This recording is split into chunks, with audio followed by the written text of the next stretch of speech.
Hi, I'm Melissa, professional dog trainer, and I want to congratulate you on your purchase of the Rexipet nail grinder. It's a great little tool to have in your toolbox, and today I'm going to give you some tips and tricks on how to use it properly. So this is my dog Chester, and like most dogs, he doesn't really enjoy having his nails trimmed. And so what I'm going to do is make sure that I have some really high value treats with me when I start this process. So he loves duck, and so I'm going to give him a couple of pieces. We want to make sure that our dogs are really enjoying this process. So I'm just touching his nails and I'm checking to see if he's got any cuts. His nails look pretty good.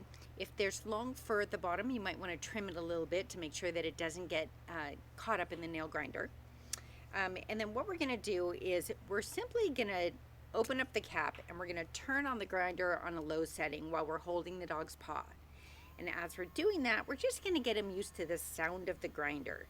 And we're going to treat him and let him know he's a really good dog. We're going to just start out on the low setting, and we're going to pick the opening that's appropriate for the dog's size nail. So if it's a larger dog, you might use this one. If it's a really large dog, you can actually take the cap off and just use the grinder open like this.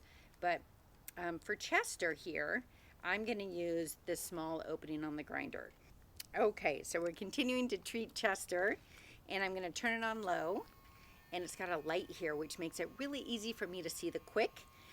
The quick is the vein that's in the nail of your dog, and sometimes when you're using clippers it's easy to cut the quick and it can bleed, and it really hurts if you cut it for the dog. So that's why the grinders are so great, because you can really just do a little bit of grinding, a little bit at a time. We're just going to tap for a couple of seconds at a time on his nail.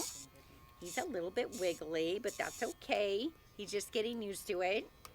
And your dog might flinch a little bit, but just make it fun and have a good time. Don't hold the grinder on the nail for very long, just 2 to 3 seconds at a time. We don't want the nail to start getting hot. And that's about all there is to it. And you just go through all the dog's nails one by one.